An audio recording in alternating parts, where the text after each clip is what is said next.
Hey everyone, welcome back to US Mint News and Reviews by Son of a Silver Stacker. Yes, that's me.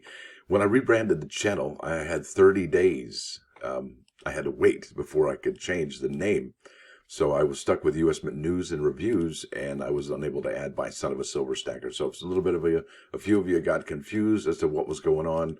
Well, that is what's happening. But I've added by Son of a Silver Stacker to the name of the channel. So that's all good news. Now let's get to it and get busy. Over here at moneymetals.com, you're looking at an in-stock American Silver Eagle whose premium is $8.39. And I hope to goodness sake that we get a bunch more American Silver Eagles. That way we can pay way less than $8, maybe a quarter of that. Wouldn't that be something? Now over here at the United States Mint webpage, I got to tell you, I'm getting more and more concerned or worried, whatever your verbiage is, for the annual set.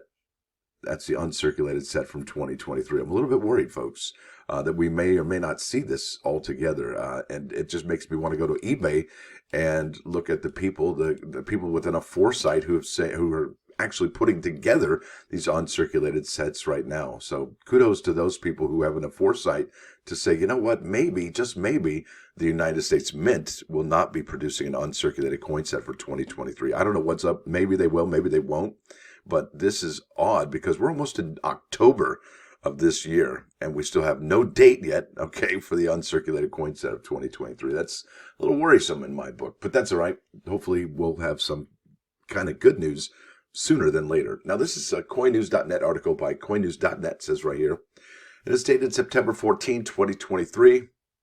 And this is one of the reasons why I don't collect older coins, not only because they're really pricey, but really, ultimately, you never know what's out there. I mean, there could be a whole bag of Carson City, bank bag of Carson City CC Morgans out there, all right? Or even 21 peace dollars out there in somebody's garage, and we don't even know about it. And imagine what that would do to the current prices, okay? So you might get bopped on that one. But anyway, title of this article is Coin Collecting Discovered in Garage Tops $987,000 at Heritage Auctions. And I think this is amazing, folks.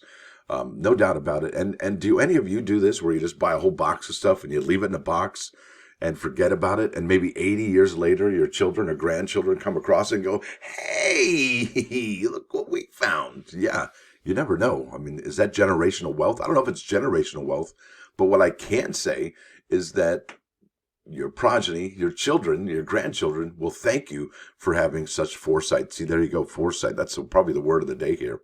Now, a collection that had been tucked away for decades in a garage in Boston, imagine saying, anyway, in Boston, sparked a frenzy of competitive bidding for an assortment of fresh-to-market coins. Did you hear that? Fresh-to-market coins.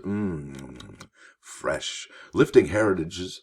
The Boston College Collection. Why did I say college? I got football in my brain. The Boston Collection U.S. Coins Showcase auction to $987,789 on September 11. And look at that. That is a gorgeous.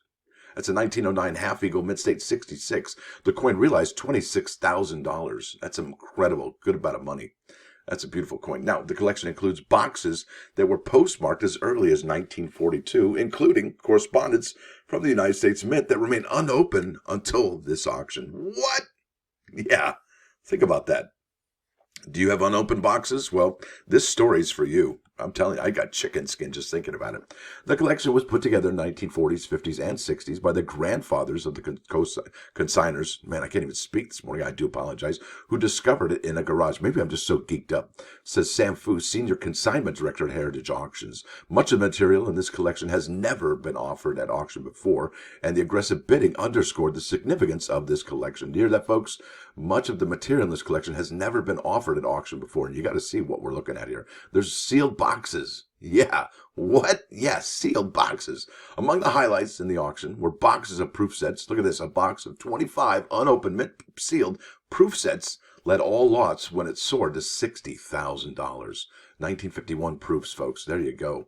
And I think those were struck in Philadelphia, if I'm not mistaken. 1952 box of 50 unopened mint sealed sets brought $28,800, while another 1951 box of 25 sets drew a winning bid of $27,600. Now look at this. A box of 100 1955 proof sets sold for $16,200. These proof sets that had been stashed away in the garage for decades, Foose said. Unopened, mint-sealed sets always are in high demand. There you go. You got your validation right there.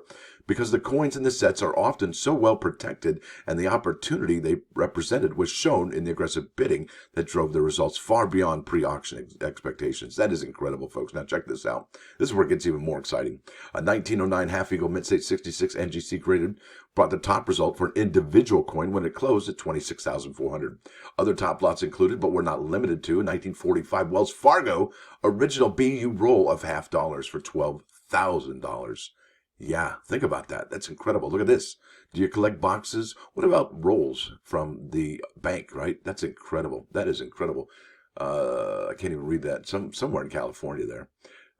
That's just, wow. That's like completely amazing. And somebody had enough foresight to do this back in the 40s, 50s, and 60s. Look at this, a box of 25 1954 proof sets, $11,400.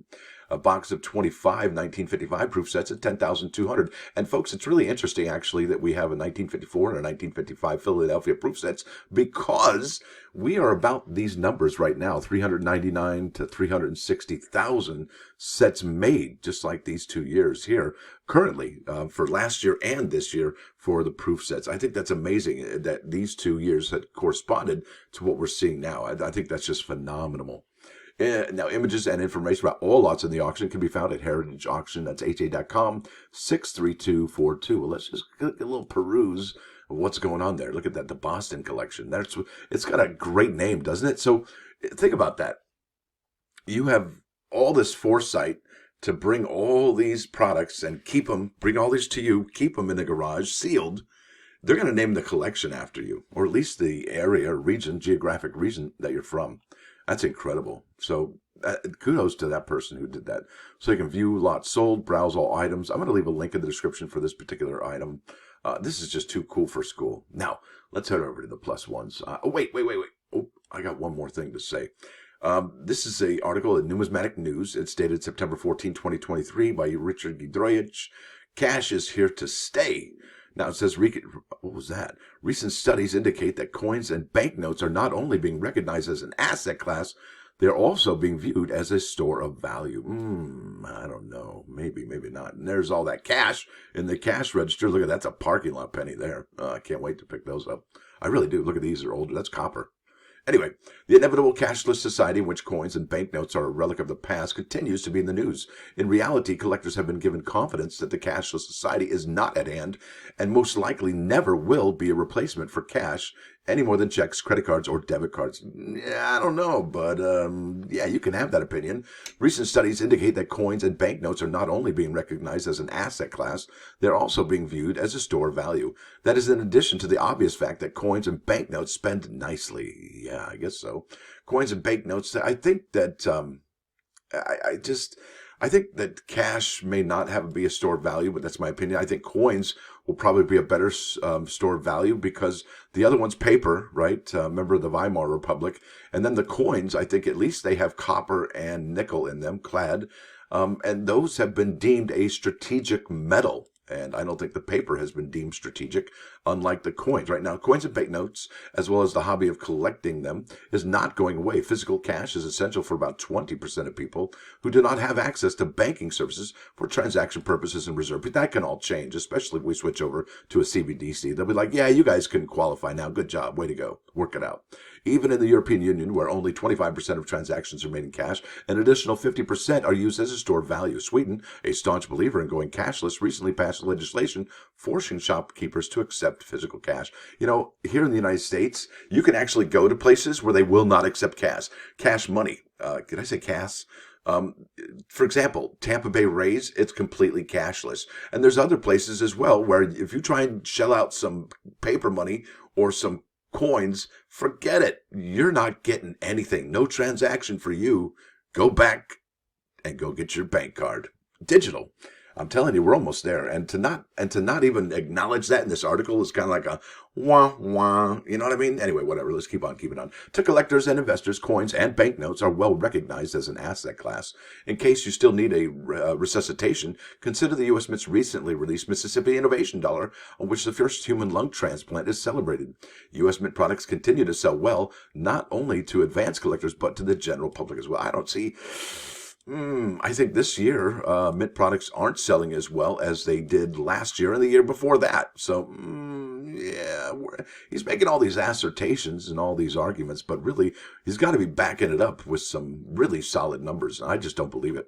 Now, it says here, auctions continue to perform. Now, this is the conclusion, folks, and does it have anything to do with cash is here to stay? Let's find out. Auctions continue to perform above expectations as auction houses continue to find fresh material that has been off the market for years. Remember that one story we just had about the Boston collection? Uncertainties regarding whether there's a recession on the horizon continue to encourage precious metal bullion and intrinsically valued coin sales. There you go. Which ones are intrinsically valued? Intrinsically valued, I don't even know. Including non-collector investors. One thing seems certain. It doesn't appear that a recession in coin collecting is arriving in the near future. Does that even have anything to do with cash is here to stay? Maybe you can tie it in there, but I don't know. Coin collecting is awesome. It's fantastic. And honestly, I think it's going to go the way of Canada. We're going to go digital, and the coins that we buy from the United States Mint are probably going to be the only ones we can find, especially the lower denomination coins are probably going to be the ones taken out of circulation first. And if we don't see them taken out of circulation, I would imagine they would be changing the metal composition quicker than anything we can see. Now let's over the plus ones. Bam! That's Psalm 51:8. Now, I've done this one before, and I'm trying to wrap my head around it because it's so wordy and kind of, whoa, what does that mean? But here we go. Behold, the truth which you desire is in the concealed parts, and in the covered part is the wisdom that you teach me. The covered part that's concealed. Now, I think that the part of us that perceives truth and wisdom is kept hidden by thick layers of physical desire, because most everything in this world is a distraction meant to separate us from what is really important, and that's the good Lord above, I would believe. Now, over here to 395 99.9 KOIN Coin News Radio. This is Metallica, Wherever I May Roam. Where I lay my head is home. So there it is, folks. I want to thank you all for watching. Thanks for dropping by. Don't forget to hit that like button. And if you do like what you hear and see, well, sub the channel. It's free. Stack her out. Now, have a great weekend, everybody.